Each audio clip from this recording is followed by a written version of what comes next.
Between the two of them, the inside of Coates, Parker gets too heavily involved, and that's Whitehead and Coates.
Good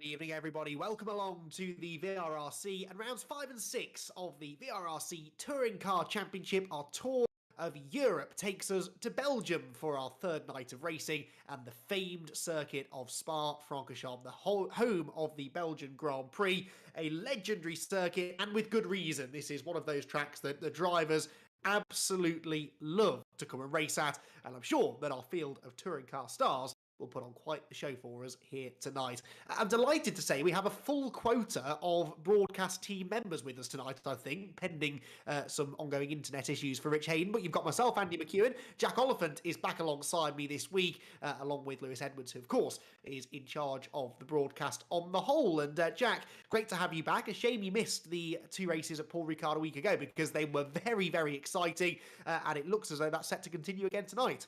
I've heard stories about how eventful they were, put it that way. It's, it sounds like everybody had fun, in parts at least, Paul Ricard, but Spa-Francorchamps, it's a good one to be back for. I do apologise for not being there last week. You can blame Rich Hayden for having me on a job in Essex. It's not exactly down the road from Leeds. But yeah, you're right, we're at Spa, and then we're off to a double Deutschland festival at Norris Ring and the Nürburgring, followed by Barcelona, Imola, and of course, back on home turf in Blighty for Brands Hatch. A fantastic quota of races left to go, Andy, and I think everybody's pretty excited about all of those tracks. It is a great calendar, isn't it? It really is, yeah. It's the best of the best. And as always here at the VRRC, we try to throw in a couple of little curveballs. And I think with this calendar, really, it's next week's racing that I'm particularly excited to see, because we're heading to the Norris Ring, one of my personal favourite racetracks. And I think that's going to really, really provide some good racing, as we had a week ago at Paul Ricard. As I said, a very eventful night of racing.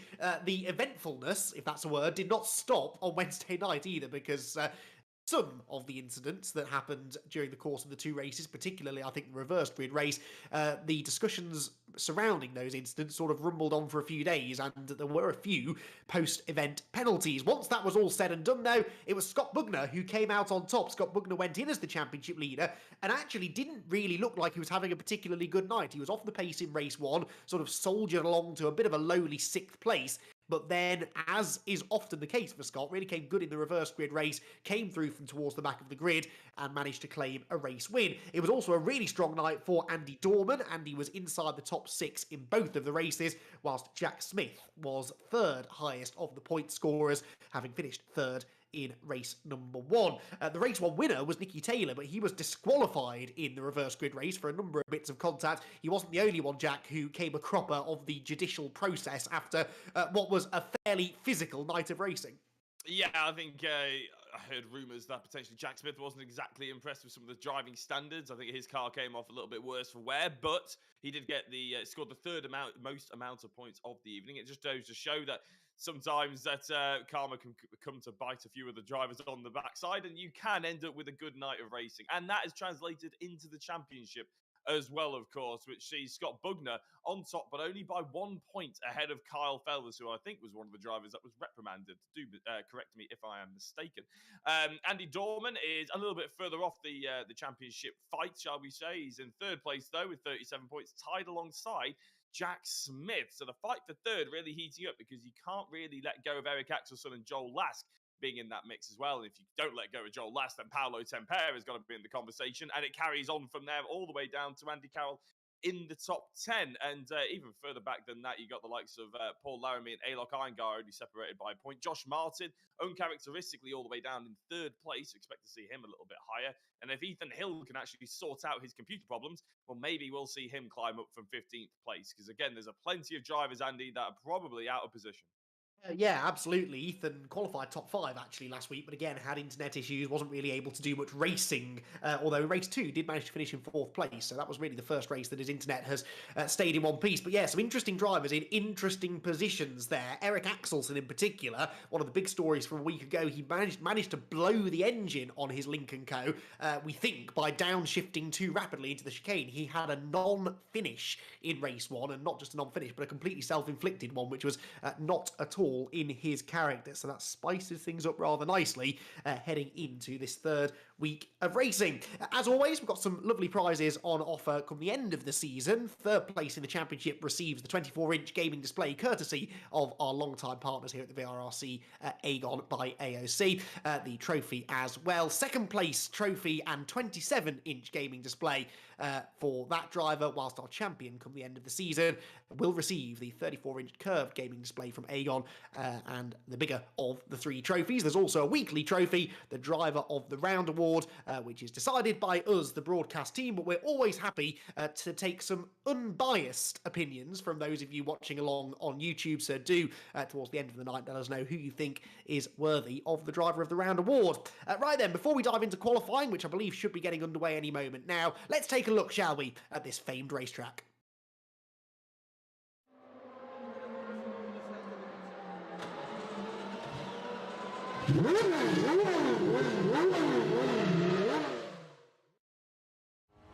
Hello everyone, welcome to the third round of the Aegon by AOC Touring Car Championship. We're here at Spa. Into turn one, really important to get a good exit off La Source, as we've got a really long flat out section, so getting that couple of extra miles an hour on the exit will really benefit you all the way through this next section. Eau Rouge and Radion is completely flat out, but you do need to maximise Eau Rouge to make sure that Radion is easily flat out, and you can use all of this curb on the left hand side there to maximise those extra couple of kilometres an hour or miles an hour down the straight. It's also a perfect opportunity to orchestrate some slipstream among your teammates or friends, so you may see that come qualifying. Into Le Com now, you want to brake as the curb starts on the left hand side. You can be quite greedy with the right hand curb. The left hand curb tends to unsettle the car a little bit. Little lift into Malmedy just to get their nose rotating nicely, and we power now down towards Bruxelles. Really quite tricky, slightly off camber but very downhill braking zone, and you're braking while turning, so it's really important to nail a line consistency wise for the race. Into No Name, you could use a lot of the grass on the inside to get the car rotated nicely, as we do there, and we're now downhill again towards Pouon. I tend to run quite low brake bias, so the rear does like to step around on me there a little bit, but we gather it up and carry the corner speed as we head now towards the Fagnes chicane. This one's another one where you have to sacrifice the first part of the chicane to be quick in the second part, but you don't want to overdo it, so we sacrifice a little bit on the right there just to open up this left hand ever so slightly, which means you can carry those extra miles an hour. Into Campus Corner, it's really important to get off the corner well. You can use this curb on the right hand side to open up the radius quite nicely. Ever so small lift on the entry into Stavelot, that just means you can power through the corner and make sure you don't end up in the gravel on the left. Now go up the curb Paul Frere, not really a corner in these, nothing to worry about. We head up towards Blanchimont now. Easily flat out in fifth gear, you can chuck it in, you can use the curb or not on the entry there, that's really personal preference. As we head into the final chicane, you want to slightly prioritise the second part of the chicane just to get a good run onto the final straight, which we do nicely, use up all of the curb. And then it's all about going through the motions to the finish line, and that completes a lap of Spa.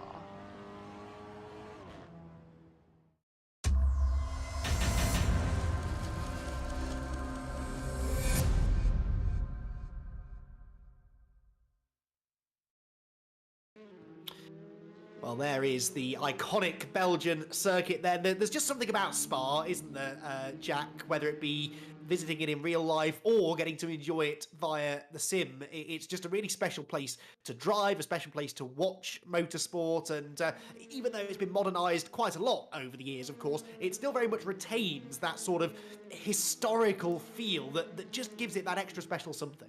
Yeah, I mean, if you go to any most racetracks across the world, you know, you could be traveling to Australia, India, or, you know, Asia, or anywhere like that, and a racetrack is a racetrack. But Spa is one of the tracks that you just think it's purely special, isn't it? There's something about it that you sort of turn up to it and you know that it's an event. You could be just going to watch a club race. You could just be going to watch or go to a track day or something like that. But you feel like it's a massive occasion to even step foot in the ground, and it's just in amongst the forest as well. It's got a great atmosphere, and I do encourage anybody who has the opportunity to potentially drive to Belgium to go to Spa for whatever reason. I would thoroughly encourage it because it's absolutely amazing, even if you do have to put up with a downpour or two, because it is famed for not exactly having reliable weather.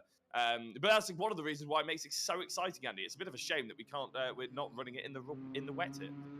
Indeed. I mean, in fairness, we get the odd wet race day in the UK as well, so I think most British motorsport fans should be pretty well set for a slightly soggy weekend at Spa. But no, glorious blue skies, perfect dry weather conditions, and a real train of touring cars heading towards the first corner here. Lap times on the board, and Eric Axelsen with a bit of a return to form, quarter of a second to the good from Jack Smith, with Josh Martin, who didn't qualify a week ago at Paul Ricard because of some qualifying internet issues, at the moment heading up row number 2 ahead of the points leader Scott Bugner. Nicky Taylor in 5th, Joel Laskis 6th, Carl Felder 7th, Elliot Dalton Ayres in 8th, Jens Verhoeven in 9th, and Ethan Hill has qualified, which quite frankly is a bit of a victory for him, the way that his season's been going, and he's inside the top 10. He is, and it's hopefully we'll get him actually onto the grid as well, because that would be preferable, wouldn't it? Considering he has qualified a couple of times and then just not made it through the first race. Josh Martin slides his way up to 2nd position ahead of Jack Smith. Like you mentioned already, Eric Axelsen has turned up to the party, but Josh Martin is starting to put the pressure on, isn't he? He's trying his best, 600th of a second behind Eric Axelsen, but Eric has just gone purple in Sector 1, so watch this space for the time being. Yeah, Axelsen pushing on. Martin, as you said, I think they're less than a 10th adrift now, so he has closed in. He must be towards the back of the train, and this is something we see a lot at circuits like Spa, isn't it, Jack? Because it is so fast. You've got that really long run up the Kemmel Straight at the start of the lap, the run up towards and through Blanchimont at the end of the lap, and so that slipstream is something that some drivers choose to try and chase in qualifying. Obviously, Eric Axelsen isn't too bothered about that, and I'm also hearing that Josh Martin's actually running around all on his own too, so ironically, the two drivers with a quarter of a second in hand over the rest of the field, not going for that slipstream, but I think some other drivers may well find themselves wanting to work with teammates or other drivers of a similar pace to them, in the theory that might gain them a bit of extra lap time. Yeah, I mean, if you're in a long queue of drivers, it really is important to find out who you're behind and who is behind you as well, because you want the driver in front of you to be maybe a 10th or 2 naturally quicker on clear track than you are, so you're chasing someone who is, slightly quicker than you, basically, so you can gain that lap time and try and equal them. Whereas if you're chasing someone who's slightly slower naturally in clean air, shall we say, then it can really hamper you, because you're just going to catch up to the back of them into a braking zone. You don't know whether you're going to have to dive up the inside of them or you're going to have to just go on the brakes early. You'll ruin your lap time and basically you'll start overthinking it. So that could be what's caused a couple of drivers to have a few issues out there and be out of position. But as Eric Axelsen pulls in, the checkered flag is dropped, and Eric Axelsen has taken the checkered flag because he's in the pits. Jack Smith has as well. Joel Lask, they stay in 3rd and 4th. They don't improve to beat Josh Martin, but Nicky Taylor does. He sandwiches himself in between, actually, into 4th place. Yeah, interesting that Axelsen pitted. He'd done a purple first sector, but the lap seemed to get away from him slightly. Jack Smith went purple in Sector 2, and Joel Lask purple in Sector 3, meaning they're quicker in that particular part of the lap than anybody else. Now, what's Josh Martin doing? Not improving on this lap is the answer. So the Lincoln Co driver, who we think will be one of, if not the last driver to see the checkered flag, not likely to improve this time around. So it looks as though it's a return to the front of the grid for the qualifying king, as we dubbed him for the last couple of championships, Eric Axelsen. Let's get Josh Martin across the line and see whether he can find the 66 thousandths of a second that he needs. The answer is no. He stays in 2nd position. So Eric Axelsen gets the pole position here at Spa-Francorchamps. We will hear from him and have all of the pre-race 1 build-up on the other side of this quick break.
You're in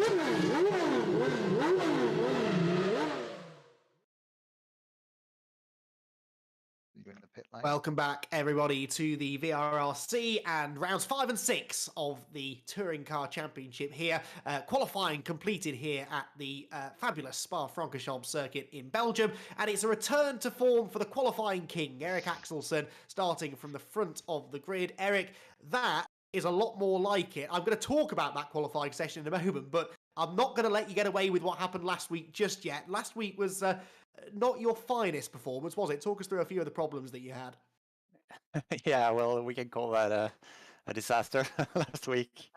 First race was the quali of course. I qualified in 11th, I think. So wasn't very happy with that. And then the first few laps they were pretty good. Was like a good racing, and then all of a sudden I blew my engine. I went through down through the gears a little quickly, and So, Yeah, that meant a non-finish, which is not something that we're used to seeing from you, it must be said. All things considered, you're not that far back in the points, though. You can afford, because of the drop score system, you can afford to have one bad week. So are you confident that that was the one bad week and that you can now get back to your consistent self? I can hope so.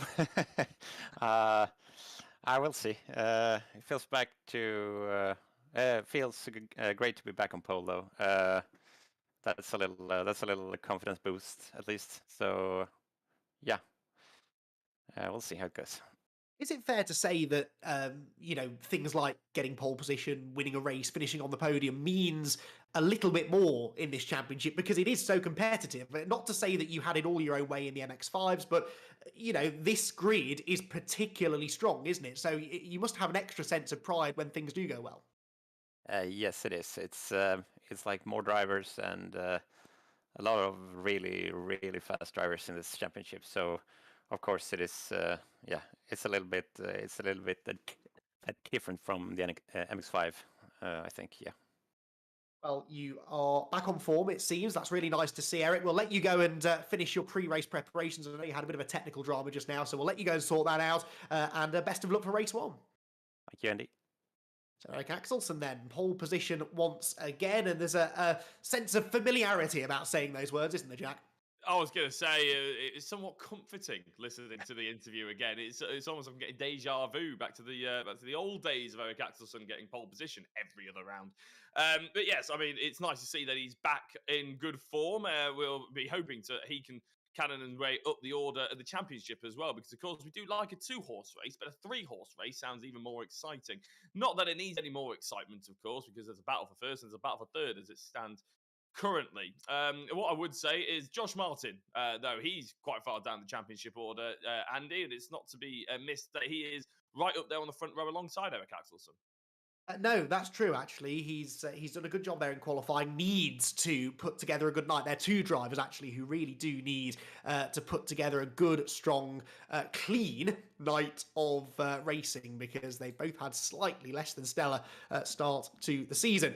Right, I'm going to hopefully have a quick chat before we get into race number 1 with Rich Hayden. Rich, I know you've been battling some internet issues at your end. Hopefully you're here with us now, because we'd love to get your thoughts about what happened in that qualifying session there. Nice to see Eric and Josh back where they belong at the front. Good evening. Hello, Rich. Hopefully you can hear me. We can. Yeah, good. So, that was interesting. That was an interesting quali. Good to get, as you say, good to get Eric back at the top and Josh as well coming on strong. But when you actually look at the practice laps that have been put in this week, it doesn't surprise me. Just a quick rundown. Joel Lask actually has done 183 practice laps, 183. So he's been piling in the laps. Eric Axelsen 85. Josh Martin 70. So, these guys have really been putting the practice in. I think, obviously for Josh and Eric, not having the best first 2 rounds, I think they decided to put some more practice in and it's paying off. Yeah, practice does make perfect, as they Absolutely. say.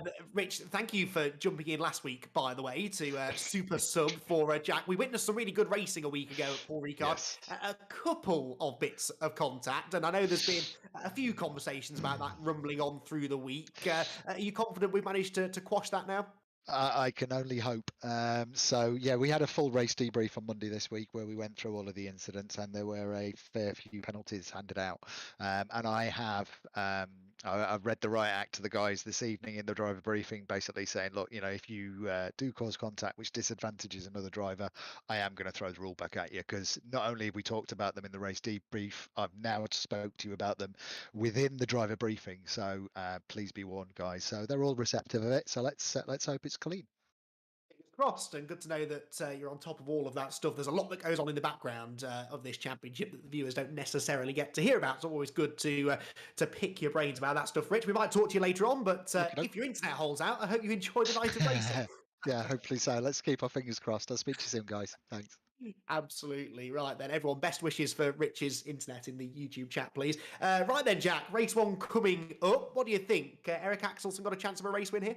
Well, of course, he's got a chance of being on the front row, but so has Josh and Jack Smith, of course. And I've just noticed that Lewis Edwards has actually put in the Discord that apparently Josh and Eric were the two that actually fought for the win in touring cars last time we were at Spa. So there's a nice sort of sense of circling round to it, isn't there? These two battling it out once again. Nicky Taylor, I'm impressed by him in fourth place. We always know he's up for a hustle and bustle, shall we say, around any circuit in touring cars. I expect to see some entertainment and fireworks from him. And I also expect Kyle Felvers to move a little bit further forward as well. I'd say that's slightly out of position for him, considering how quick he's been so far in that Audi RS3. So, yeah, plenty to keep an eye out on. Yes, indeed. Worth mentioning, of course, that we have ballast in play as well. There's the VRRC driver ranking system that allocates ballast to those drivers who are the fastest, but also success ballast based on championship results. So those who had a good week a week ago at Paul Ricard, perhaps feeling the pain a bit here at Spa. Let's see how it all plays out then. Round number 5 of the championship about to get underway. The red lights go out, and we're away and racing here at Spa. Who gets into La Source hairpin first? It's a pair of Lincoln goes on the front row, and Eric Axelson with the inside line has a typically strong start and will lead the field through this notoriously difficult tight right-hander. There's a big gravel trap on the exit of the corner now to catch you if you run out too wide, but that looked like it was neat and tidy through the first turn. Axelson with the lead, Josh Martin in second place, whilst Nicky Taylor and Jack Smith battle for third, heading towards Eau Rouge. Yeah, I was expecting a lot more carnage there, to be honest, and yeah, I wouldn't say disappointed, but surprised is probably a nicer way of putting it. But Eric Axelson, like you said, did get a clean getaway. He always tends to. Josh Martin, though, flashing the lights already. He's already keen to get past the pole man, isn't he, and try and assert some dominance as Jack Smith and Nicky Taylor are swapping positions. I think they're actually going 3 wide into the chicane, actually, Andy. That's going to be a little bit dangerous. They just about managed to hold it together with Jack Smith gaining the advantage, but the front two are using that to pull away. Yeah, so Nicky Taylor losing out then, dropping down into 5th place, but he might now benefit because Joel Lask has a pop at Jack Smith, and Nicky looks to try and get up the inside of both of them, heading towards Bruxelles. This long, tight, downhill, off-camber right-hander. Axelson and Martin getting away. It's Smith 3rd, Lask 4th. Taylor actually has Scott Bugner to his outside, and that gives Bugner the inside line into Speaker's corner. There's a snatch of the brakes, but he goes through, and now Kyle Felvers moves up to challenge Nicky Taylor as well. So Taylor, who briefly was fighting for 3rd half a lap ago, now could find himself outside of the top half dozen. Down towards Pouhon they go. He's still stuck on the outside line. Look, in that sort of yellow and blue Hyundai Elantra. And as they come out of the double apex left-hander, he does keep Kyle Felvers and Elliot Daltonaires and Andy Dorman behind him, and immediately tries to get back up the inside of Scott Bugner into Piff Paff, and I think that might just work. Yeah, I think it has done, hasn't it? Oh, no, actually, they're still holding on to it. It's fantastic racing for that 3rd place, to be honest. Eric Axelson and Josh Martin, I think, seem to be working together somewhat to pull away. Or Josh Martin doesn't quite have the overall pace, but the rest of the field are certainly getting their elbows out, aren't they? I'm slightly surprised by Nicky Taylor. I'm not surprised that he tried to go forward. I am surprised that he ended up going backwards. Carl Felvers hasn't really moved either. Jack Smith, again, really robust driving from him. As Scott Bugner, I think, is about to go side by side with Kyle Felvers. Is that on the outside of the pink car? It was indeed into Blanchimont as well, which is not really a great place to go door to door, but they managed it. And as they come out the other side, Felvers dropping behind Scott Bugner. So through towards the chicane they come at the end of the opening lap. Then Axelsen leads, Martin second, then a lot clear air back to Jack Smith in third, Lask fourth, Taylor fifth, then another gap back to that battle that Jack was just describing for sixth position. Bugner, Dalton Ayres, Felvers, Dorman, Ethan Hill in that group as well. So too Jens Verhoeven and Paolo Tempera, who was one of the stars of the show at Paul Ricard, got himself on the podium in race number 2. Andy Dorman there, a bit of contact with Kyle Felvers. Dorman comes off work, gets a bit sideways and drops behind Ethan Hill. So Andy Dorman, who again has been quick all season long, struggling a little bit here tonight. Yeah, I didn't know whether he actually just took the late apex, maybe clipped the inside, which of course, if you really want to do clip the inside of the curb, but you don't want to hit the wall, which I thought maybe Andy Dorman clipped it with his right rear. But anyway, he gets back going, doesn't he? It's going to hurt him all the way up, down the chicane and through the Camel Straight, of course, but it's still not race ending for him as we get two drivers going side by side. It's Joel Lask trying to launch one on Jack Smith, and they're still not done with this little battle, are they, Andy, as they go door to door yet again? And I think Joel Lask has just got the advantage this time round. And what can Nicky Taylor do about a slow Jack Smith? Well, these three were super glued together a week ago. In both races, these three found themselves battling with each other. Carl Felvers, was a part of the battle as well. Felvers a few places further back at the moment. But yeah, Jack Smith losing out there to Joel Lask, and the three Hyundai Elantras almost identical on pace once again. Down the hill they rush then towards Pouhon, this really quick left-hander. There go the leading two. They're definitely getting away. They're also separating themselves from each other as Nicky Taylor takes a very agricultural line through the corner. Agricultural. Now, there's a good way of describing someone who's just driving across the grass. Yeah, he tried to make up his own racing line there, didn't he? To be fair, hasn't hurt him too badly as they go through Lafan. And it looks like just about trying to sort of hook that apex towards the left-hand side. I think Joel Lask managed to get it done a little bit better than Jack Smith. It's getting a little bit tight here. And I tell you what, it's meaning they're not quite pulling away from the likes of Scott Bugner, Elliot Dalton Ayres and Carl Felvers. You get the impression that just with one failed overtake, there could be a real bunch-up yet again. But the front two somewhat pulling away really nicely. Eric Axels and Josh Martin, they're not worried at all about the drivers behind them. And at the moment, it doesn't even look like they're worried about fighting each other for the time being. Give it a couple of corners and I'm sure they'll change their minds because this is exactly what happened in the second race a week ago. They allowed, on that occasion, Scott Bugner and Paolo Tempera to escape up the road whilst they were busy driving into each other. Now, thankfully, they're keeping it clean, touch wood, so far, but they are certainly going to engage in a spirited battle here, I'm sure, for the bottom step of the podium. And the risk here is that if they do start setting into each other, there is a big train of cars behind waiting to capitalise. Look at this, 3rd, 4th, 5th, 6th, 7th, 8th, 9th, all the way back to, I reckon, Oliver Gibson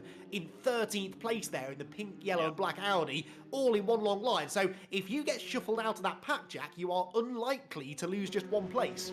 Yeah, it's a bit like karting, isn't it? You get shunted out, even I should say, and all of a sudden you just lose 3-4 positions. You have to do such hard work to gain one position back, let alone gain the 3 or 4 that you've missed out on. There's only 14 minutes left, and I say only because that is only about 6 laps of this Spa-Francorchamps circuit, as there looks to be an inside move there for Jack Smith, trying to do exactly what Joel Lask did to him 2 laps ago. Jack Smith unable to do it for the time being, though. Indeed so Joel Lask stays ahead, but they're 3.3 seconds behind the leaders, aren't they? So Axels and Martin really checking out at the front right now. And remember, we often see Josh Martin come on strong at the end of the race, so the fact that he's sticking with Axelsen so far is good news for him. Might just have an answer for the race leader in the second half of this 20-minute encounter, which, as Jack said, is racing by already. We're a third of the way through this race, and because it is such a long lap, you don't get that many opportunities to go through the parts of the circuit where you do lots of overtaking. So the temptation sometimes is to sort of sit back for a few laps, Jack, plan your move, wait for an opportunity, but that opportunity won't come around all that often because you will only do a handful of laps. Yeah, I have to be honest, it was I was a bit naive when I first turned up to Spa in real life, and I tried to do exactly that because it had been like game plan the likes of Donington and Alton Park, and I wasn't given any opportunity. We had a safety car basically, and all my overtaking opportunities were basically decimated within that 5-minute safety car, because of course that was about 3 laps of the race. So hopefully that doesn't happen here and now. We don't tend to throw a safety car on any other lap apart from the opening lap at VRRC. But you really do have to take the opportunities when they arrive, and that's why opportunistic drivers quite often do very well at Spa. That's why I was slightly surprised that Nicky Taylor hasn't moved a little bit further forward, and the likes of Carl Felvers, both drivers very opportunistic, very keen to, as soon as they see a gap, go for it. And that's what Joe Last and Jack Smith have done so far.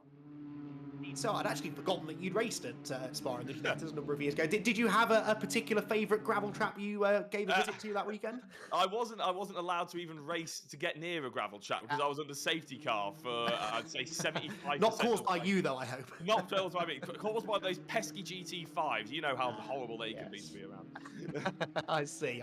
Couldn't resist, sorry. Right then, back to the race, 12 minutes to go. And finally, Eric Axelsen is starting to build a bit of a gap, actually, 3/4 of a second back to Josh Martin in second position. John Laskin third. And actually, I'd argue here, Jack, that Jack Smith has dropped back a little bit all of a sudden. Now, I admit, whilst I was thinking up of funny ways to wind you up, I didn't notice exactly where he lost that time. But he's under a lot of pressure now from Nicky Taylor, and this could be just what Joel Lask needs to escape. Yeah, I'll let you off on the mick taking, because if this was Zandvoort, it'd be fully deserved, but it's not, it's Spa, so it's okay. Yeah, I think there's no argument needed, to be honest. Joel Last is probably looking in his rearview mirrors and thinking, ooh, okay, there's an opportunity here. He's just begging, praying that Nicky Taylor does exactly what Nicky Taylor normally does, and lunges one at the inside, but he hasn't done it going into Le Com, and that means that gap, sort of, that opportunity, shall we say, has gone by the wayside, and that is unusual, I would say, from Nicky, because we're used to seeing him, as I said, if there's a sniff at an overtake, he'll try and take it. Indeed so, although lots of drivers, and I've got a feeling that Nicky is one of them, have found themselves, as Rich was describing earlier on the naughty step, rather, after Paul Ricard, and under special observation. So I'm not at all surprised to see a slightly cleaner race. That may well all go out the window in race 2, where we reverse the grid, because remember, every driver who finishes this first race then gets inverted to form the grid for race 2. And so far, all 17 starters are still running, with Alec Iyengar, who at times this season has been pretty rapid. Remember, he was a real front-runner in the reverse grid race at Portimao at the start of the season. He would currently be set to line up from pole position in race number 2, so that race may get a little bit more lively, but right now they're all minding their P's and Q's. You don't want to get on the wrong side of Rich Hayden, and I think that these drivers perhaps are realising that now. Yes, to be fair, probably needed it by the sounds of Paul Ricard. And to be fair, touring cars, we expect some argy-bargy. We expect some close racing, but you have to be careful because you don't want to ruin anybody else's night. But just by getting a little bit carried away, you do have to be really careful. And of course, this is sim racing.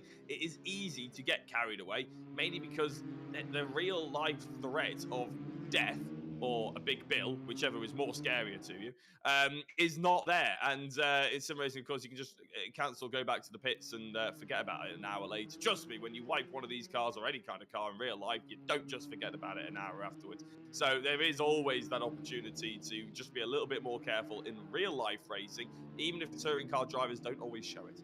Well, and if you take someone out in the sim, then the other guy doesn't come marching towards you through the gravel trap, waving their fist at you. So, I've had that as well. I wasn't going to go there, Jack, but yes. So certainly you can understand why they get carried away, but it's certainly been entertaining to watch.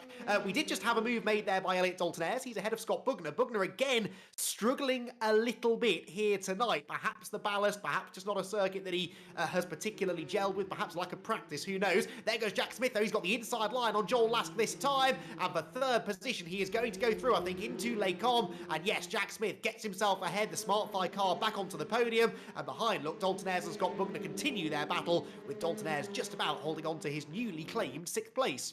I thought we were going to see a copy and paste move there from Jack Smith and then Scott Bugner, but Scott Bugner wasn't able to quite get on the brakes late enough and run and come off the brakes early enough either, crucially, to carry the speed through to really force Scott Bugner to have, to really force Elliot Dalton-Ayres to have a little bit of a headache. But there's always that next lap. There's always that opportunity, and going into Le Com, it's one of the most famous overtaking opportunities on this track for a reason. Of course, it's possible. It's very, I wouldn't say easy, but there's nearly always, after that Camel straight, Andy, you just get that little whiff of slipstreaming. And in these cars, the slipstream is quite powerful, isn't it? There's always that little bit of overspeed. Yeah, definitely. And of course, if you get a good run over the top of Radion, that helps too. It's uphill as well, so extra momentum really helps you. You've still got to be pretty brave on the brakes, though. So, yeah, really good move made there by Jack Smith to get into third position. The danger of raising a interesting and useful point here. Lewis Edwards has been reporting that the drivers have the option to use ABS or to not use ABS. It's an electronic system, of course. It can be switched on and off as you go. And it's a bit of a split, apparently. Some drivers using it, some drivers not. And Joel Lask is a driver who is not using ABS. So perhaps that explains why Jack Smith, having finally got the inside line, was able to outbrake him into Les Combes, because using the ABS, of course, helps you to reduce the amount of locking up. Why would they choose not to use it, though, Jack? Because racing drivers don't tend to make life harder for themselves than they have to, unless there is a performance gain.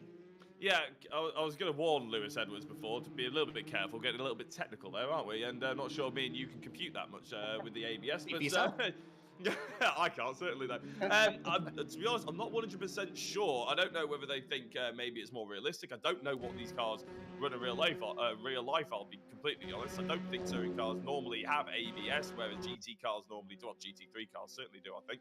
GTE cars, I know, didn't. But, yeah, I don't particularly know why. Maybe, obviously, a little bit like traction control, maybe they think it takes some of the performance off the braking, so you can't brake quite as late, but you'd be more on the edge, so you'd be more at risk of locking up. Not 100% sure, but clearly whatever Jack Smith is using is working for him. Yeah, that's sort of my understanding of that, really. Having raced TCR cars not on a set of course, but on iRacing, that is definitely something that we used to do, and we used to do it with traction control as well. Switch it as low down as you could tolerate, because it's inhibiting what that particular part of the car can do. So if you have ABS switched on, you're limiting your braking capacity, and it's very easy to start using the ABS and therefore reducing the amount of brake pressure you've got on. So perhaps that works the same here. I must confess I haven't yet tried it on AC, but that may be the reason. Of course, the flip side of that is it's very easy to lock the tyres and go straight on. So perhaps what Joel Lask is struggling with, he's sort of latching on to Jack Smith at the moment, though, and there you can see those 3rd, 3rd, 4th and 5th making their way towards the right, left and Fania, and then another trio of cars just behind them. Elliot Dalton-Ayres, again, having got past Scott Bugner, not able to break away. Kyle Felvers in the Audi desperately trying to hang on to them. It does seem, doesn't it, Jack, that once you get to the front of your particular group, it's very, very difficult to break away from it. Yeah, it's not surprising about Spa. To be honest, I think it's one of the reasons why everybody loves watching, everybody loves driving on it as well, because even if you do get overtaken, the slipstream is so powerful and the straights are so long, or even the non-straights, like Blanchimont, you're pretty much flat out, aren't you? You just get sort of latch onto the back of them, and there's always that extra opportunity. You're not going to get left in the dust unless you make a big mistake at some point during the lap, or it's taken 15 minutes for Eric Axelson to build up a 1.3 second gap as they're going into the chicane, and that's Joel Lask going up the inside and giving an example of exactly what I was talking about. He not only latched onto the back of him, like you said, he used that slipstream, used that opportunity to go flat out for as long as possible, and he got the overspeed and straight through on Joel Lask. But for how long, as he goes into Stavelot, he's actually having to defend? Yeah, so Jack Smith hanging on then. Lask got the inside, and I think there might have been some contact, actually, as they went between the corners, just as they transitioned from one camera angle to the next. I'm not sure, but anyway, Lask stays ahead. Just as we were saying how Lask was struggling under braking, though, he tried the dive bomb of all dive bombs into the chicane, and it very, very nearly paid off. Now, if he gets a good run through Eau Rouge and Radion, he might be able to have another go into Les Combes. You can see he's definitely carried more speed over the top of the hill, but he's forced to the outside line here, Jack, and that could open the door for Nicky Taylor. Yeah, I think Nicky Taylor will be watching this, just trying to figure out where on earth to put his car, because do you go onto the side with the faster car? Do you go to the side with the inside line? He's going to have to figure this one out. Brake slightly early, Nicky Taylor, and try and take advantage of the crash that's inevitably going to happen, because these guys they're starting to fire themselves up now, and they're almost firing each other off the circuit, as well as Joel Lask gives a little bit of a tap to Jack Smith, who gets his nose in front as Nicky Taylor dives up the inside into Bruxelles. It's a very long right-hander, like you said before, Randy, and will he still be there? He is still there, but if they go into no name, he's going to be on the outside. Yeah, big slide there from Jack Smith as well as he turned into Speaker's Corner there, turn number 9. But yeah, brilliant battle this between Nicky Taylor and Joel Lask, and that could just allow Jack Smith to pull away. Well, apparently not, because Lask is back up the inside of him, and he's going to reclaim the position again through the left-hander of Pouon. So Lask back into 3rd, Smith slots back in behind him, so Nicky Taylor still frustratingly stuck in 5th position. Look at the trio behind as well. Elliot Dalton-Ayres, Scott Bugner and Kyle Felvers closer together than they've ever been, and indeed they're side by side through the right-hander at Fania into the left-hander, who will come out on top. They're trading places by the metre, it seems, and then they turn right here into the bottom end of the circuit, and it's Hyundai, Honda, Audi, which means that Bugner is back ahead of Dalton-Ayres in what is another terrific scrap, making their way towards the end of what I think here, Jack, will be the end of the penultimate lap. Yeah, it's amazing, isn't it? The HFT boys are really playing the same role in their own respective battles right now, as Carl Felvers is hunkered up behind Elliot Dalton and Scott Bugner as they battle it out, and Nicky Taylor, again, in fifth place, looking to take an opportunity between Joel Lask and Jack Smith. So both of these drivers will have very similar stories to their race come the end of it.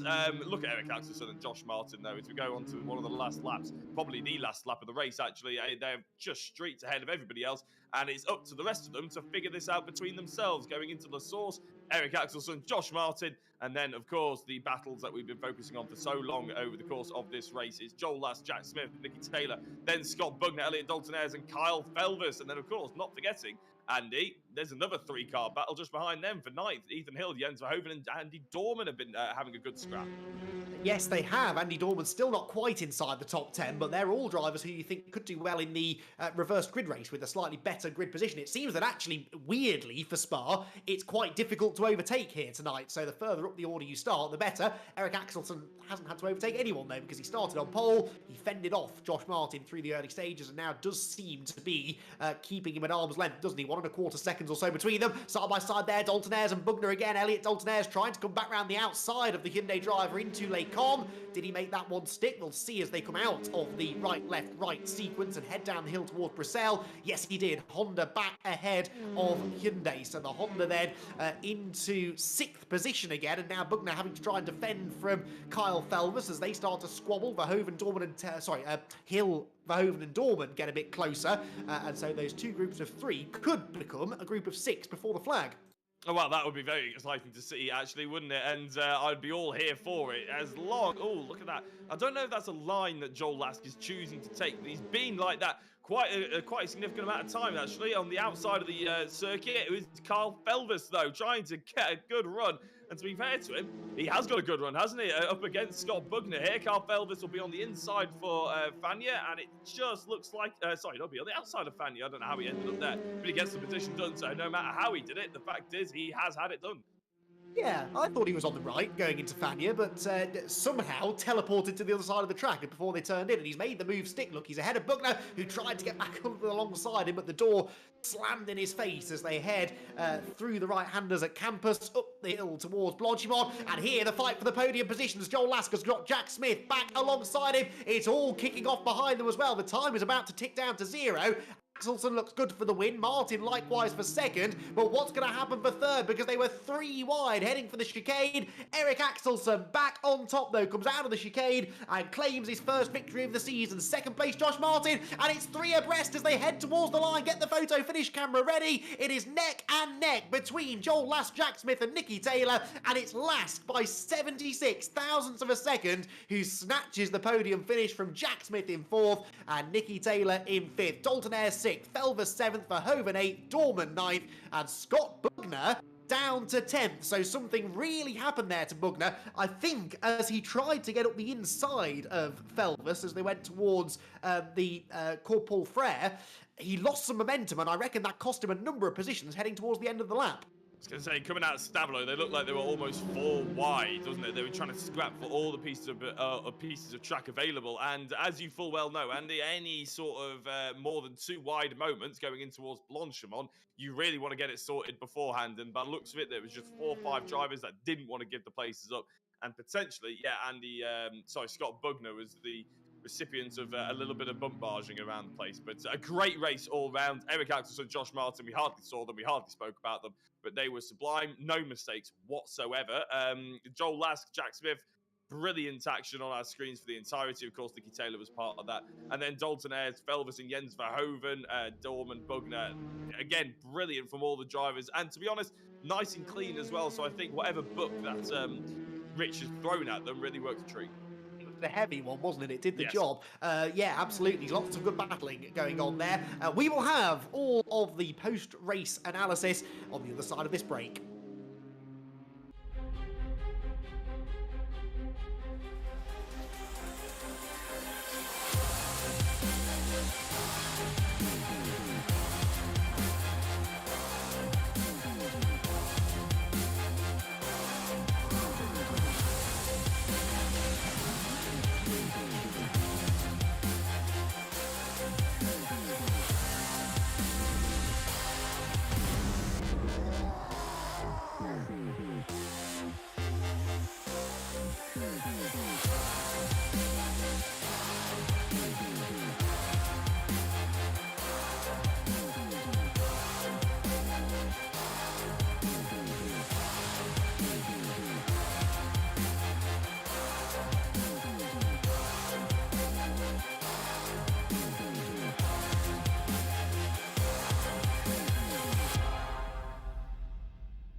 Welcome back, everyone, to the VRRC, where a very entertaining opening race of the night has just been completed for the Touring Car Championship here at Spa in Belgium, and a return to the top step of the podium for the Swedish assassin, Erik Axelsson. Congratulations, pole position, converted to a lights to flag race win. It's the Erik Axelsson of old.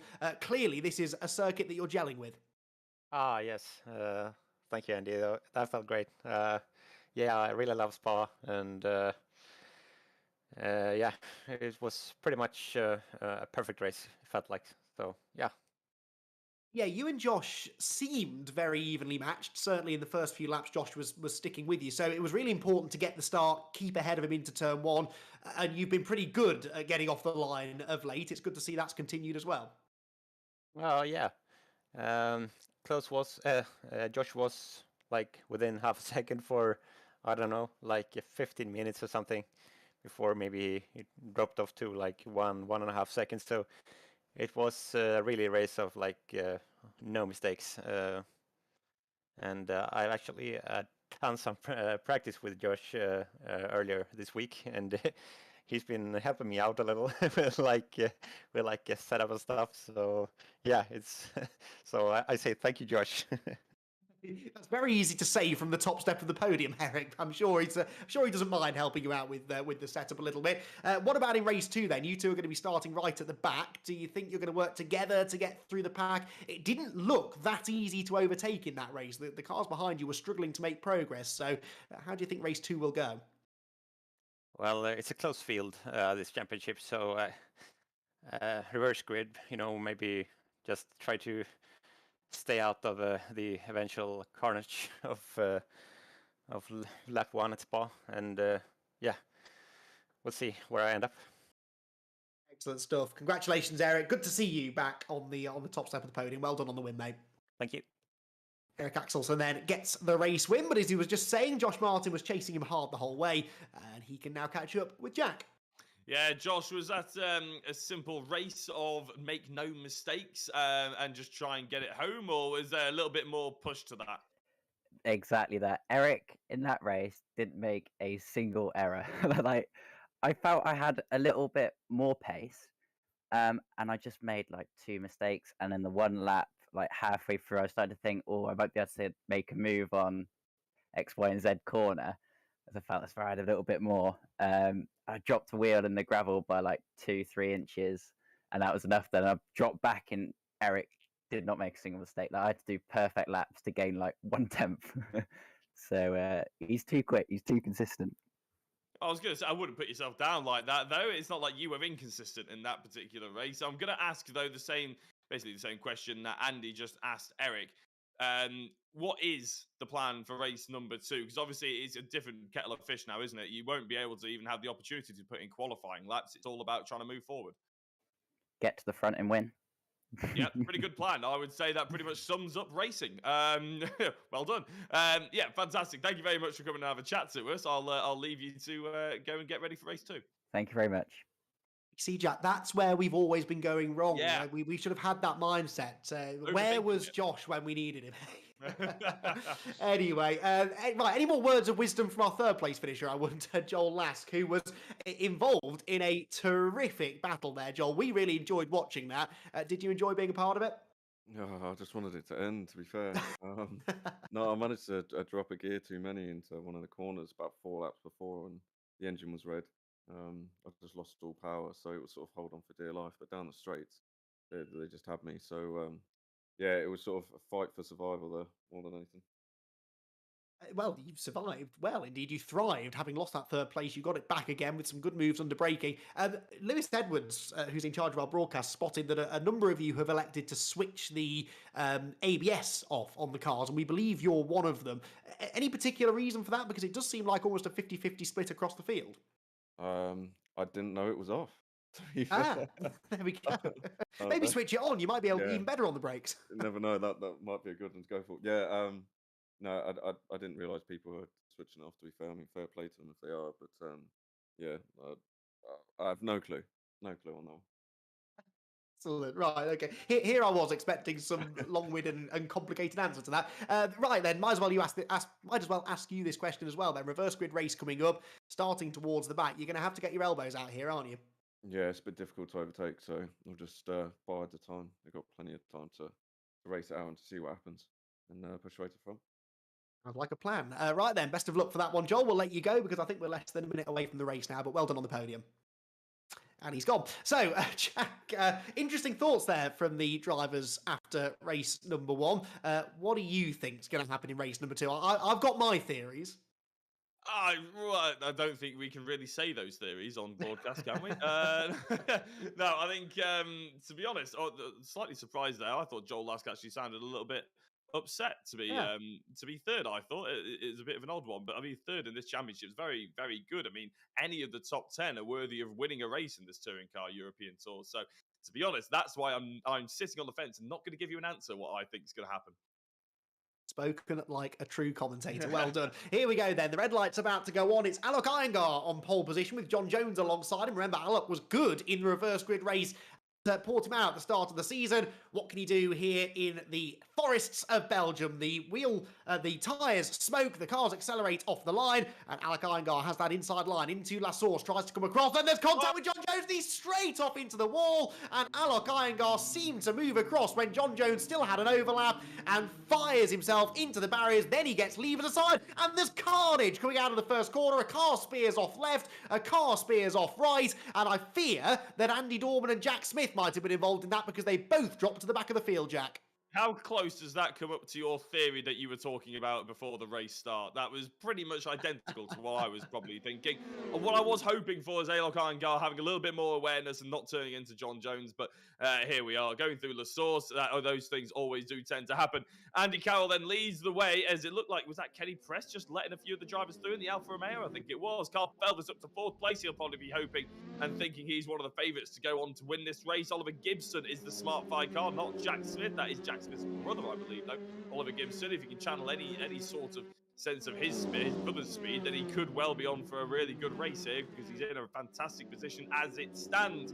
Andy Carroll, though, we know is no slouch in a front-wheel drive car, so don't expect him to roll over without a fight. Where's Carl Felvis all of a sudden? Oh, no, he's in 3rd place, isn't he? Who's in 4th? Ethan Hill, the teammate, who, interestingly, actually got through the first race. And I don't mean that in a patronising way, Andy, but the fact that he's up there and he's actually still in the server is a positive.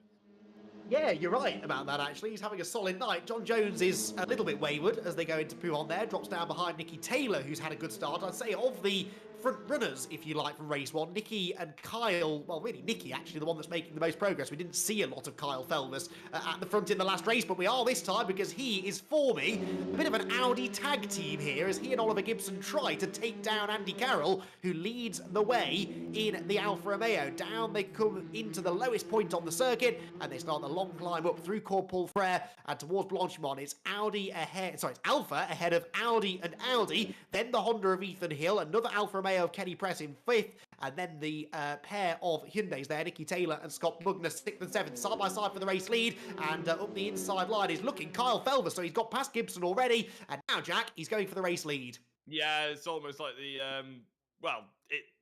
I was about to say it looks like Andy Carroll was going for a move, and in fact he is. I just held off saying it because Andy Carroll laid on the brakes up the inside of Carl Felvis, and I was going to predict it before, but didn't want to test the button too much.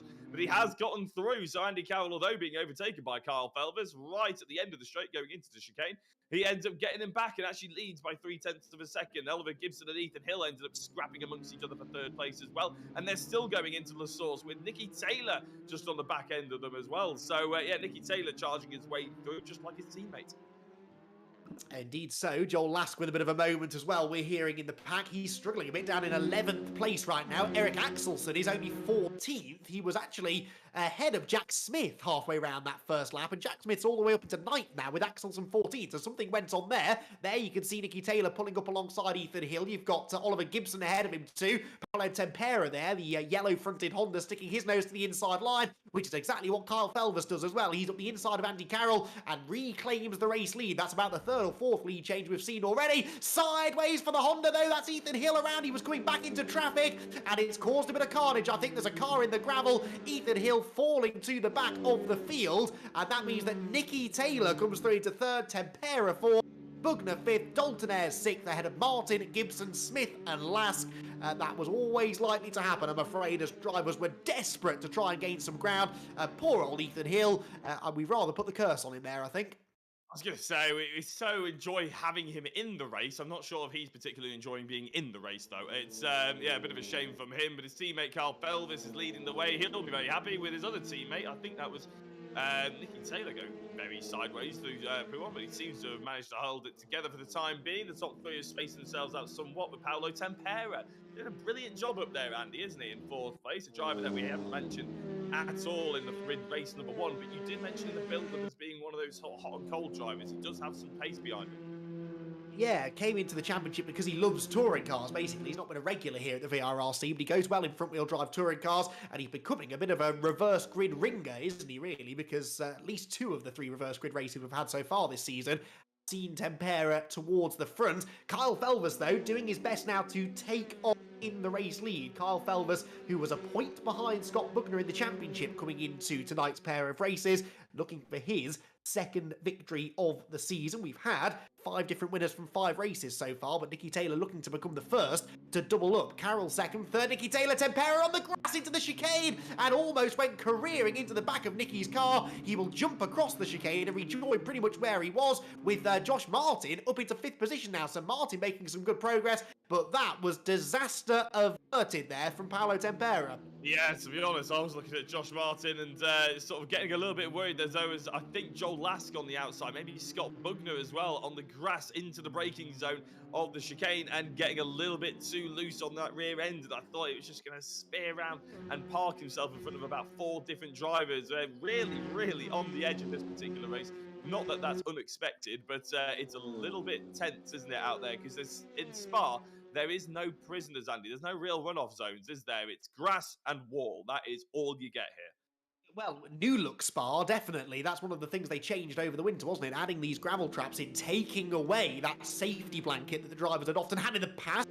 That is the grass there, Scott. You don't want to be driving down that. Scott Bugner almost getting it all wrong going into, in fact, that might have been Lask, I think, with the pink wing mirrors. And around goes Jack Smith. Jack Smith with the spin going through Lake On. I think it might have been Oliver Gibson, actually, his Smart 5 teammate that he tangled with because they both dropped to the back of the pack. Yeah, apologies. I thought you were getting that mixed up. I thought, yeah, no, it's both of them, actually, Andy. And that's a brilliant sort of news for other championship contenders. But it's not fantastic for Jack Smith, of course. He was 4th going into this particular evening as Andy Dorman goes side by side with Ethan Hill, who's a recovering driver at this point. But yeah, the likes of Andy Dorman really need to try and take advantage because Andy is 3rd place in the championship. They were tied on points with Jack Smith. And Jack had a brilliant race 1. And it doesn't look like he's going to have a particularly brilliant race number 2. So if Andy Dorman can finally put the pace that he knows he has in the car out there on circuit and carve through some drivers, there's an opportunity for some points to be clawed back. Indeed so. Eric Axelson 9th position right now then behind Scott Bugner. That's an interesting battle. In fact, Joel Lask ahead of them too. So 3 of our expected championship front runners all running nose to tail. But look at how many cars Josh Martin has got between himself and his big rival from race 1, Eric Axelson. There are 4 or 5 cars between them right now. And Josh Martin for the podium is looking more likely. Nicky Taylor for 2nd place looking more likely as well, I'd say. He's closing in on Andy Carroll's Alfa Romeo. As behind, they were running side by side, heading up the hill towards the breaking point at the chicane. Who came out of that one on top? There's Tempera 5th, Dalton Ayres 6th, 7th place is Lask. It's Bugner and Axelson side by side, and Eric Axelson looking to the outside line as they make their way into the braking zone at the chicane. They come out, accelerate their way past the pits, and it is still, I think, the Hyundai just ahead of the Lincoln Co. 12.25 minutes to go then. Still plenty of time for this to play out. Looks good for Kyle Felvis, doesn't he? But those who will join him on the podium, well, that's looking a lot less certain. I like the idea of picturing Carl Felvis sat in his sim watching the broadcast, listening to Josh Martin's interview, little notepad by his side and thinking, oh, get to the front and win. That's what I need to do. Yeah, I'll do that. Thank you very much. Because that's exactly what he has done, hasn't he? I mean, he hasn't won yet. There's still about 12 minutes to go, so I won't get carried away too much. But he got to the front rather efficiently, I would say, Andy. And since he's been there, he's pulling a lovely little gap. And I know Andy Carroll is not the fastest we've got here on circuit, but he isn't a slouch in these front-wheel drive cars, is he? And, you know, it's difficult to pull away from him when he's not in a battle.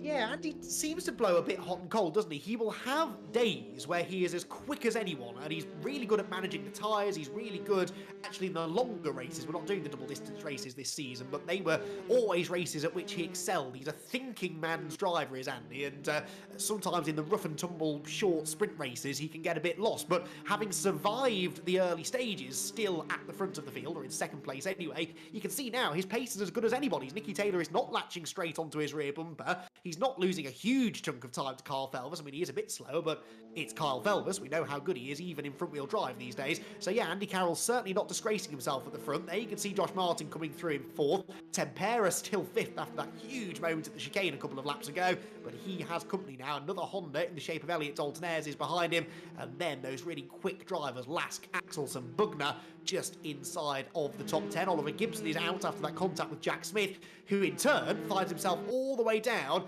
in 14th place. Another night to forget, really, here for Jack. Yeah, and I was talking about Andy Dorman, obviously trying to take advantage, but he's only in 12th place, isn't he? So he's not exactly gaining a massive amount of points.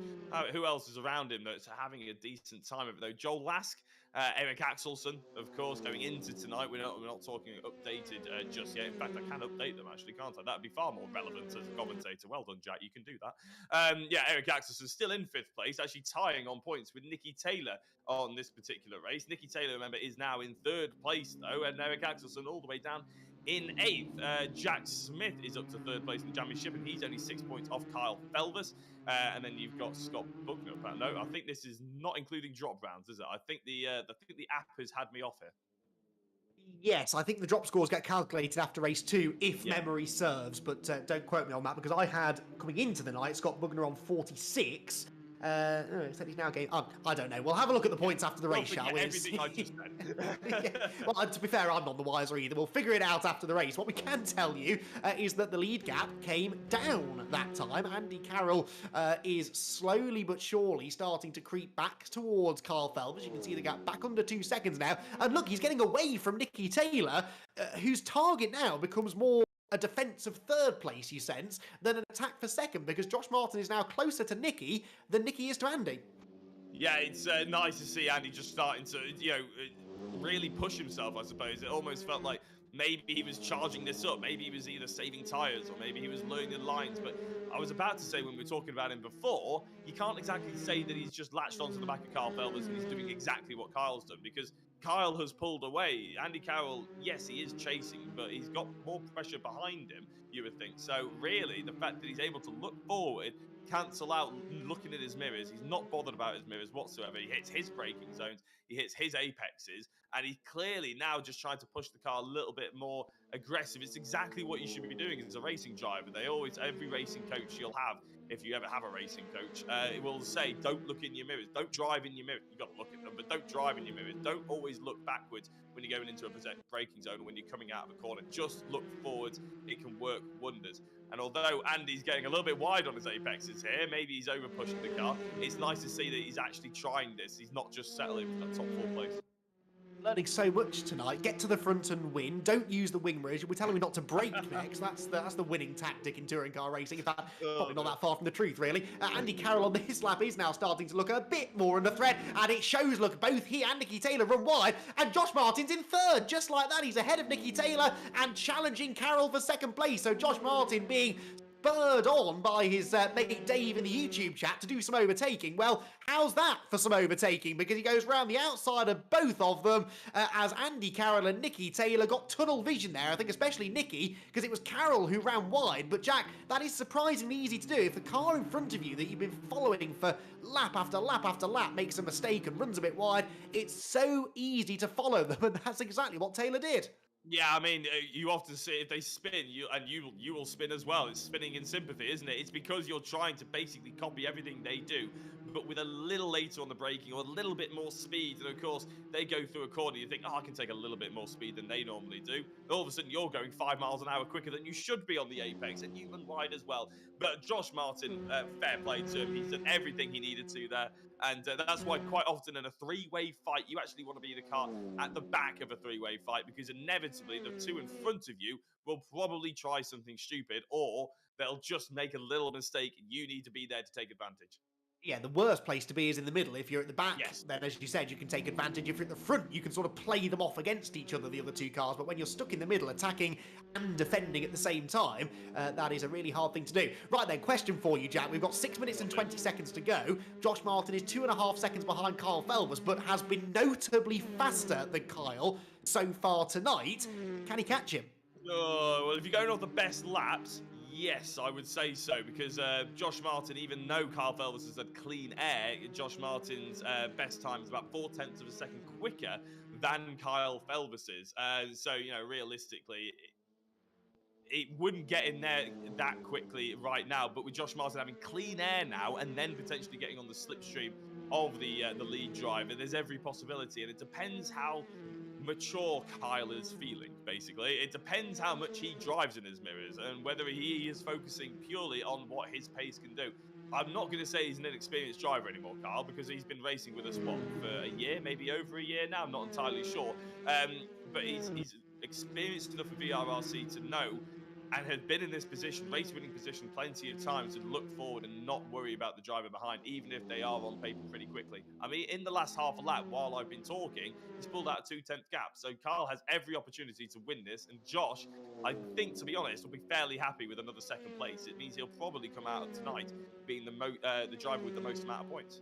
I think you're right with that, actually. Josh was 2/10 quicker in Sector 1, but they were sort of level in Sector 2. We'll see what Sector 3 has in store. It looks like Martin is quicker, isn't it? It's back down to 2.3 seconds again from 2.5 earlier on in the lap. So Felvers then with a slightly decreasing lead. Let's see what the lap times are then. Kyle Felvers about to come through to complete a lap. It is a 2 minutes 31.2, playing a 2 minutes 30.7. So half a second gained there, and most of it in the final sector. A purple final sector there for Josh Martin, and that bodes well if he can get there by the end of the race, because that's the bit of the track where he's likely to catch Kyle, and it looks like he's got a bit of a pace advantage there. We'll monitor that gap. Carroll's still third ahead of Nicky Taylor, who now finds himself back off the podium again in fourth. Elliot Dalton-Ayres in fifth. The next time you see Elliot Dalton-Ayres go through Pujon, watch that car, because it gets completely sideways. He's got that Honda Civic set up very, very oversteery. There he is, look, the blue and silver car in fifth, a similar car of Paolo Tempera in sixth, whilst Bugner hasn't made much progress. He's still 7th ahead of Jens Verhoeven,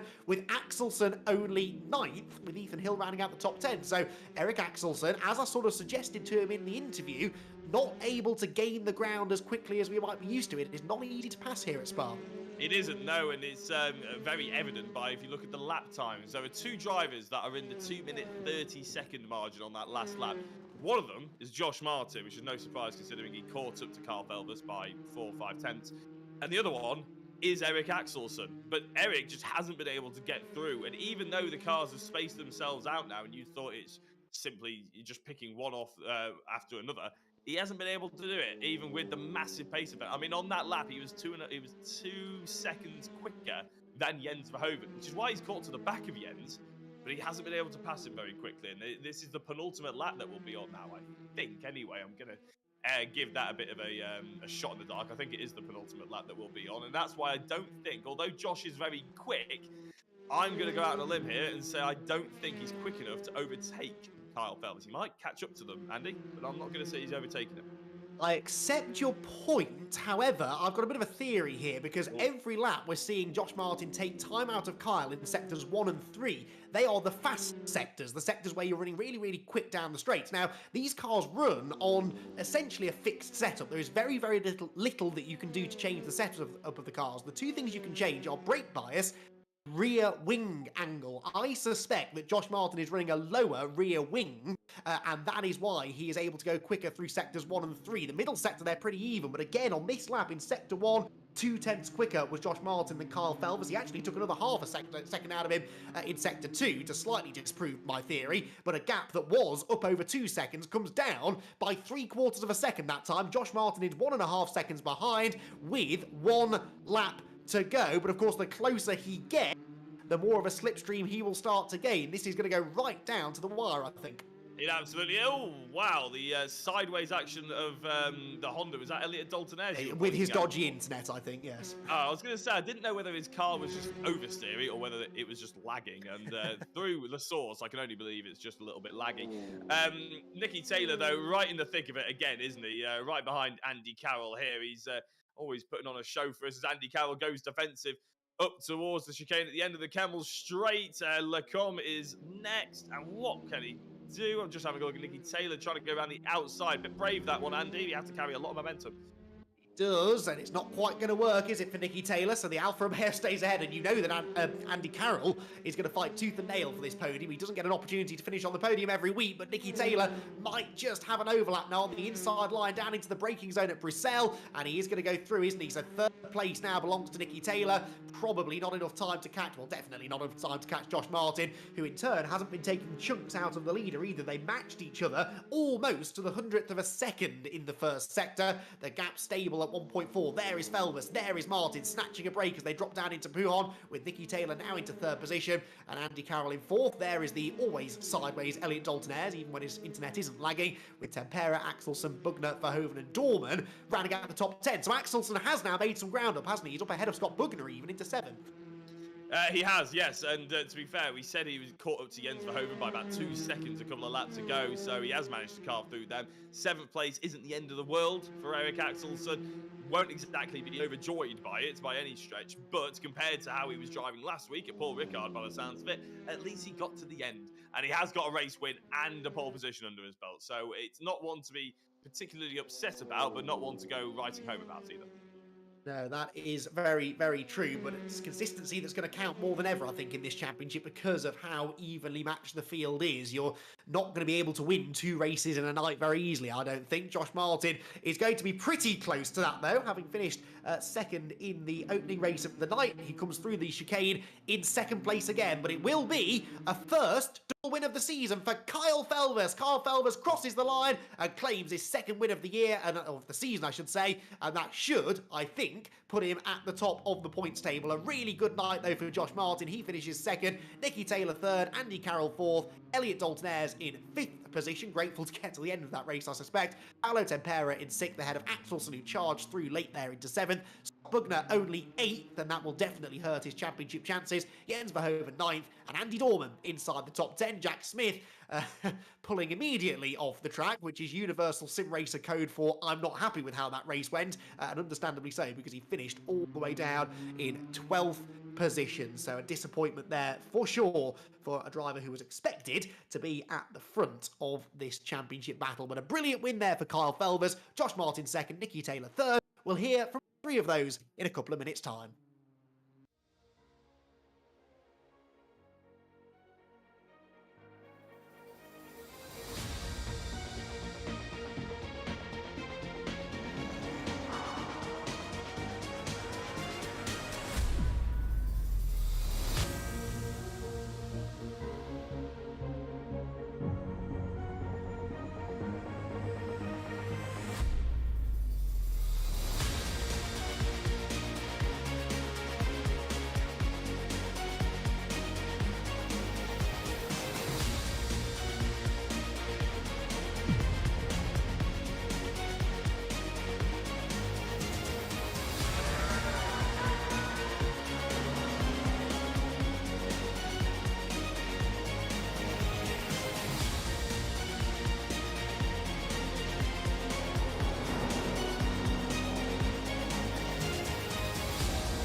Welcome back, everyone, to Spa, where a very exciting reverse grid race has just been concluded for the VRRC Touring Car Championship. The reverse grid race always throwing up some interesting racing, as it did here tonight. And we have our first double winner of the season, with Kyle Felvers claiming his second race victory of the season. And Kyle, along with the other two podium finishers, joins us in the commentary box now. Kyle, huge congratulations. A really classy drive that. You broke through to the front early on and just about had enough of a margin over Josh to keep him at bay at the end there. Yeah, thanks.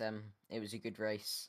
Turn one, I sort of went down to the inside, and then an accident happened on the outside of the corner, and I got tagged slightly, but managed to get through cleanly, and then from there just worked my way up. Yeah, that's all you can do really in the reverse grid races. I mean, obviously skill and racecraft is a big part of it, but you do need a fair chunk of luck. Having got through to the front though, you knew you had that gap, but you couldn't ever afford to back off quickly because you always know there are other quick drivers coming through from behind. Yeah, I was driving in my mirrors slightly too much, because Josh was catching really quickly. I mean, Josh had great pace tonight. Amazing pace, like both races and quali. But for me, I was driving too much in my mirrors, and I feel like I could have held a little bit more of a gap. Well, you held enough of a gap. You've got yourself that race win. And as I said, you're the first driver to get to in what's been a really competitive season. I think it's going to be a bit like that, isn't it, all season long? I mentioned this to Eric earlier on in the night. Winning races in this championship isn't necessarily something that will happen every week for a championship frontrunner like yourself, is it? So when you get the chance, you've kind of got to grab it. Yeah, it's gonna be a good championship for people who are slightly down in the grid normally, because they've got a really good chance. Like Andy Carroll, for example, him and Nicky had a great battle all race, and to see Andy up there is just great because it shows that the cars and everything is just evenly matched and everyone can have a fair fight. Yeah, absolutely. These cars, they may look different, but performance-wise, they are identical, and that definitely has played out over the season so far. Well, huge congratulations there, Kyle, on the the second victory, I should say, of the season, and we'll see you again next week. Thanks, Andy. Kyle Felvers then gets the race win, and it's a familiar interview that you're about to hear because Jack Oliphant chatted to Josh Martin after finishing second in race one, and guess what, Jack? You're about to talk to him again. I am indeed, yes, but I have to say I'm going to bring you up on something, Josh Martin. Well done on the second place, but you did say in the last one that you would get to the front and win, and Yeah. well, second place is not quite there, mate. It didn't quite go to plan, I guess. But no, what a race! I think I got a terrible start off the line. I was last going into turn one, and I just tried so hard that whole first 2 laps just to keep my car damage free. Because in all the other races, I've had a destroyed car by the end of lap 1. So I had a bit of damage on the rear bumper, but apart from that, it was damage free. I was going to say, going into the first corner in dead last place is probably not the worst thing, to be honest, because there was a little bit of carnage to avoid, wasn't there? Yeah, I had the choice of which direction to go to avoid them, which made life a little bit easier. But I think I needed an extra lap or maybe 2 laps to be able to get Kyle. Just ran out of time. I think I was about second off when we crossed the line. Were you getting a little bit excited though when you saw the back of Kyle's car just getting a little bit bigger every sort of half a lap or so? You were rapid in sector 1 and sector 3, and realistically, they are the overtaking opportunities. Yeah, I felt to be honest, I felt sector 1 was probably my worst sector of the track, when I felt I was really quick at the end of sector 2 and sector 3, especially through the chicane. And I could see him getting closer, and I was looking at the lap time, and it's like he needs to make a mistake for me to be able to do anything. I think I was catching him by 6 to 8 tenths a lap. So yeah, 1 more lap and might have been able to do something. Well, that's I was going to say, from Kyle's perspective, he's very glad that it's 20 minutes and not 22-minute race, I'm sure then, isn't he? It was a great race by yourself. It was a fantastic race one as well. Only 2 mistakes, I'd say, all evening, and that is good enough for us to give you the driver of the round as well, Josh. Congratulations. Thank you very much. Excellent stuff. Glad no one's counting our mistakes over the night, Jack, because we'd have no chance of picking up a trophy. Congratulations, Josh, on the second place. Place then in that second race of the night was Nicky Taylor. Nicky back on the podium once again, and a typical touring car drive, that, wasn't it? Because you were in the thick of the battle right from the first corner to the last. Yeah, I mean, considering I feel like I've just been hit by a hammer with being ill all week. To come through and bring the Chrissy Roos tribute livery to the third. Oh, yeah, it's third, isn't it? Is quite good for me. But yeah, I was trying to do well, and then kind of got caught up in the T1 accident and couldn't really go anywhere else other than literally straight into everyone. So had like yellow damage for the rest of the race, which hindered the performance a bit. But I can't take anything away from Andy or Kyle or whatever, because Andy's race pace was just ridiculous. From like considering I couldn't keep up, and then when I did keep up, I actually managed to eventually pass. But that was a hard race.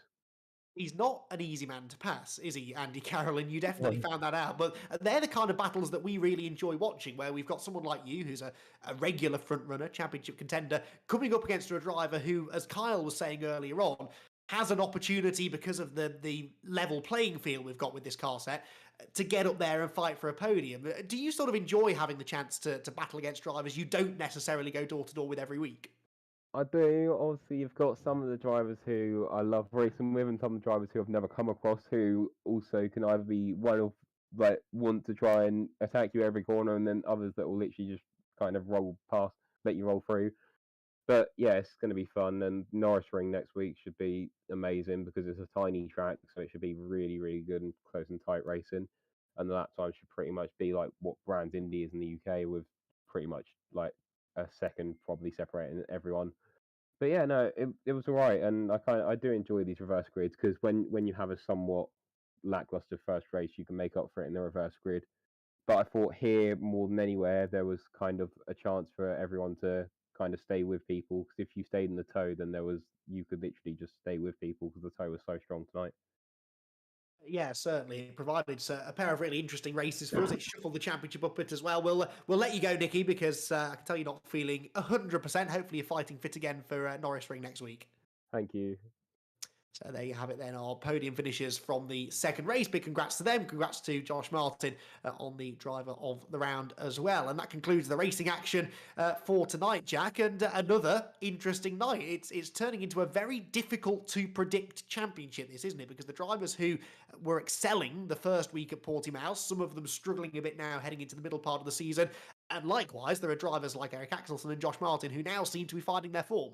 Yeah, and that sort of excites us, doesn't it, really? Because we have gone to an 8-week championship rather than the 6-week. So drivers who maybe did start a little bit slower can start to push themselves forward a little bit. And it is equally close at the top, though. Scott Bugner and Carl Felvis are on 86 and 84 points, aren't they, at the top two? Josh Martin, again, equally close for third place.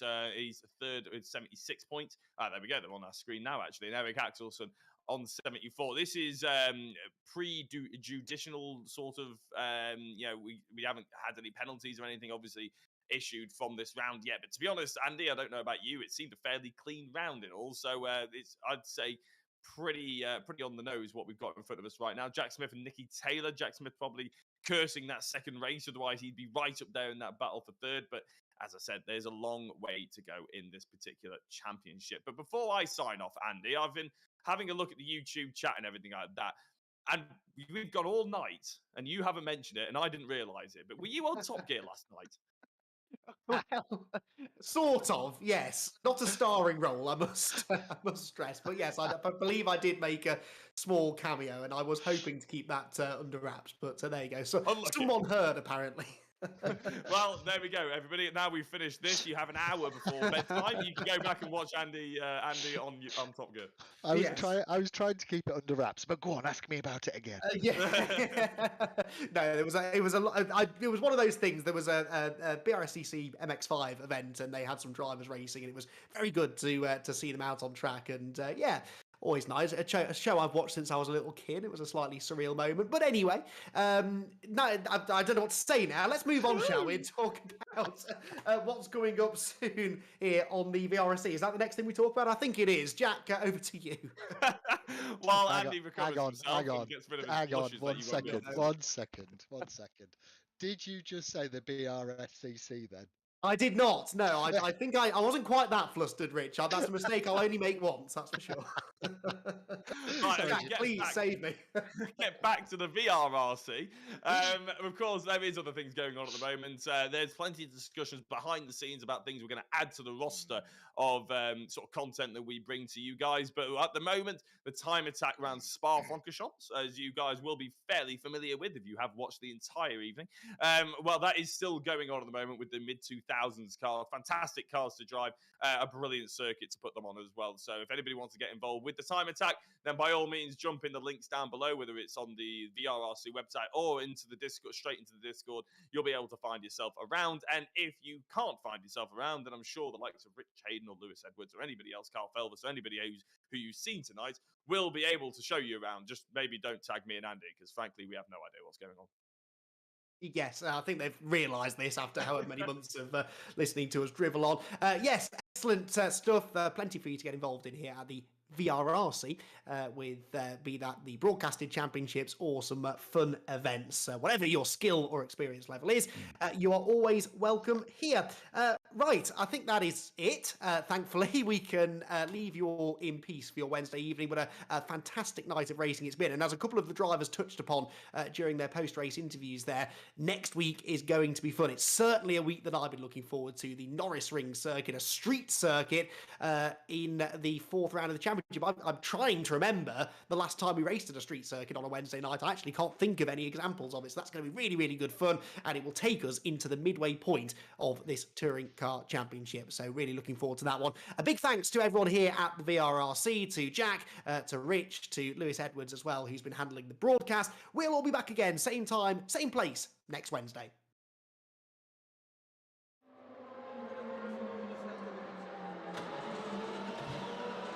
Woo!